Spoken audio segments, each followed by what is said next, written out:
Hey, what's up? This is Dave Mira, and you're listening to The Expansion Project.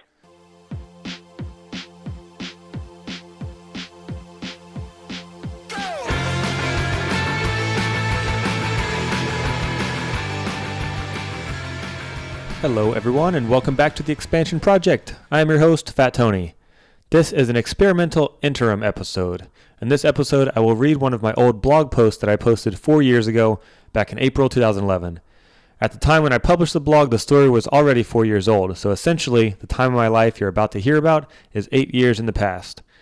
Although it's been a long time since I've looked back at this post or reflected on it, the words still hold very true to this day.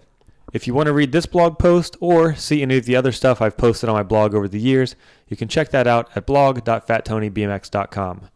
Before I read the story, I want to go ahead and get some business out of the way. So, be sure to subscribe to the podcast on iTunes. Next week, I'm releasing an episode where I got to interview the most famous BMX rider in the history of the sport, none other than Dave Mira. We talked about his transition from BMX into endurance sports, and I picked his brain about his personal finances and investments. And if you missed the last episode with Mike Spinner, you'll want to go download that one as well.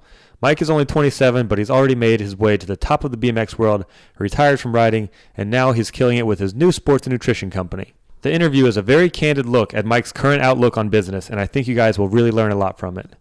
Also, while you're over at iTunes clicking that subscribe button and downloading any episodes you may have missed, please give the show a 5-star rating and leave a review. Okay, now on to the blog post.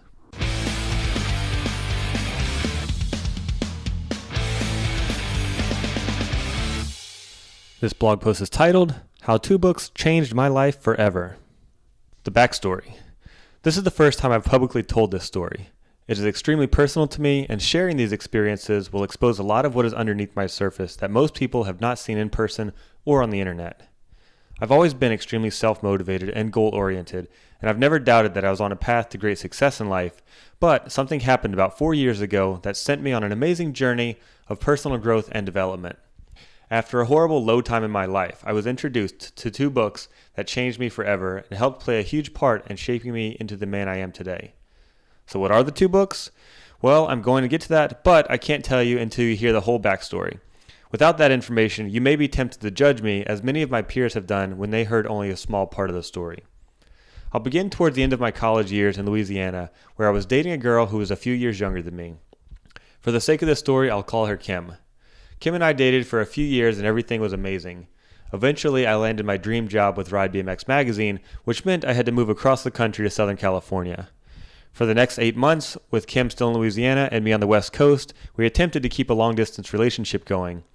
Kim and I endured a few rough patches as the distance proved to be pretty difficult at times, but I thought everything would be fixed soon. Kim had plans to move to California, and I couldn't have been more happy. For me, life was about to be complete. I had my dream job, I lived in paradise, and I was about to be reunited with my wonderful dog and the girl I wanted to spend the rest of my life with. After that, the only thing I needed to complete my storybook life was the white picket fence. Around this time, 2 of my friends told me about a New York Times best-selling book that they read called The Game by Neil Strauss. They told me the book was about a group of guys who called themselves pickup artists that were really good at meeting women. They went on to tell me that the book explained that other guys could learn to meet women too. Their story sounded interesting, but I had no desire to read the book for myself. For one, I had only read a handful of books in my life, and reading just really wasn't my thing. And 2, I didn't need to know anything about picking up women. I was already dating someone who I was committed to. Then, one night, with a one-way plane ticket already purchased and arrangements in place, just 1 month before Kim was scheduled to move to California, she called me out of the blue and ended the relationship. And just like that, it was over. I was completely devastated. When Kim broke up with me, I was a complete wreck. I was 3,000 miles away from all my close friends and all my family, and I felt utterly hopeless. One of the things I did that night to help cope with my situation was place an order for The Game on Amazon. I know it may seem as if I was quote-unquote moving on a bit fast by thinking about trying to meet other women just hours after I lost the love of my life, but by no means was I moving on. I was simply acting on an impulse to help deal with a difficult situation. Based on the circumstances, I knew it was over for good, and eventually I'd have to meet other women anyway. And even though it may not be the healthiest way to deal with things, I knew that filling the void that Kim left as soon as possible would help me to keep my mind off of things that were hurting me. I figured reading that book would not only give me something to help pass the time, but it also may actually help me when I needed it the most and in a place where it was so difficult to meet new people. How many women did I really come in contact with anyway? I worked in a small office and hung out at BMX events. Since I didn't drink, I was never one for the bar scene, and if I did manage to make my way into a party, I was always the awkward wallflower. I felt like if I were ever going to have a normal life and learn to have other relationships, I was going to need help, and at that point I was willing to do whatever it would take. A week or so later, still in an unstable mental state, the book showed up in my mailbox and I started reading it. By page 88, I was hooked, and I knew that my life would never be the same. The first book. Now here's where you may begin to get the wrong idea about this situation. Phrases like pickup artist and learning how to meet women often give people the impression that I was trying to learn how to manipulate and hook up with a bunch of girls, which was never the case. While reading the game, I was simply learning what was possible. The game is not an instructional book by any means. It does not tell you how to pick up women. It is a novel. And in the story told throughout the book, there are ideas and concepts you can pick up on that you can choose to learn more about and apply into your life as you see fitting. There are no doubt guys that have read the game and similar books with the sole intent of learning how to increase the notches on their belt. On the flip side, there are other guys that have read the same material with the intent to learn how to have healthy, long-term relationships and find their soulmate. My personal intentions were to get my mind off of chem while learning how relationships worked from a psychological standpoint and how to meet and attract more women so that someday I would have a better chance of finding the next girl of my dreams. To me, it was obvious that if I knew how to meet more women, then statistically I would have better odds of meeting someone special that I could truly connect with. Now, of course, I was not looking for a girlfriend at the time or trying to jump into any other committed relationship. I knew that would not be healthy, and I knew I had some learning and growing to do before I would be ready for that. But I was also not looking to have one-night stands with every girl I said hello to. Over the next year or so, I researched and read a lot about social dynamics and the psychology behind relationships. I read several books, listened to a lot of podcasts, and watched a handful of documentaries on the subjects. And I learned a ton.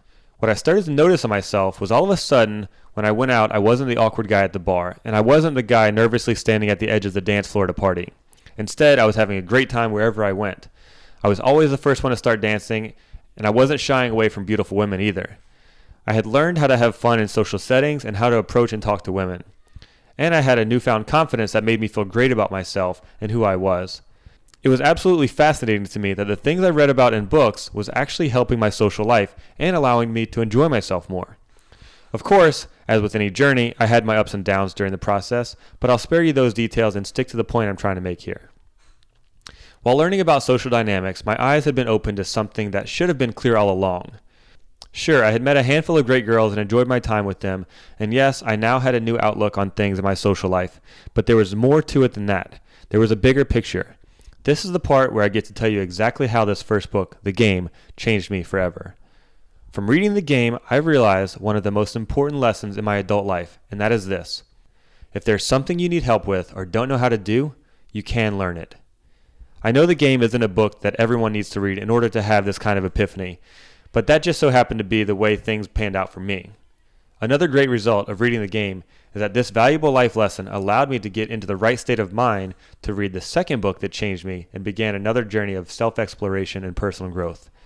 This time, my journey didn't involve any of the emotional or relationship stuff the last one did. This time, my journey was about something almost everyone can use help with and wants more of. This time, the subject was money. The second book. As soon as I was hit with a ton of bricks that showed me I could learn anything I wanted just by reading a few books and doing some research, a few other friends told me about another book on the New York Times bestseller list that they had read called Secrets of the Millionaire Mind by T. Harv Eker.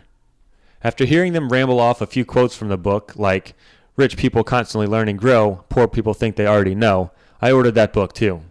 For me, Secrets of the Millionaire Mind doesn't have a long drawn-out backstory, and its effects on me are a little more upfront. You see, at some point throughout my life, I realized that I had a strong desire to have a lot of nice things and travel the world. And to put it bluntly, I realized I had the desire to become extremely rich. However, I was raised in a pretty conservative middle-class family, and I was never around a higher class of people or anyone that was truly wealthy. I kind of always figured I would stay middle-class my entire life. However, with the lesson that I learned from the game, I eventually understood that I could apply the same principles to money, finance, and wealth and learn to become rich. You may remember that I previously wrote a blog post with a synopsis of Secrets of the Millionaire Mind, but I'll give you a quick refresher. The book is split into two parts. The first part helps you break down how and why you think the way you do about money, which is critical to allow yourself to change the way you currently think so you can begin to think like a rich person. The second part of the book describes in detail 17 different ways quote-unquote rich people think differently from quote-unquote poor people, so you can begin to learn to think like a rich person. I put those terms in quotes because they are extremely broad and used to make a point, both here and in the book. Basically, if you train your mind to think like a rich person and you take the same kinds of action as rich people take, you will naturally become rich. That concept is much easier said than done, but Secrets of the Millionaire Mind really helps make it possible.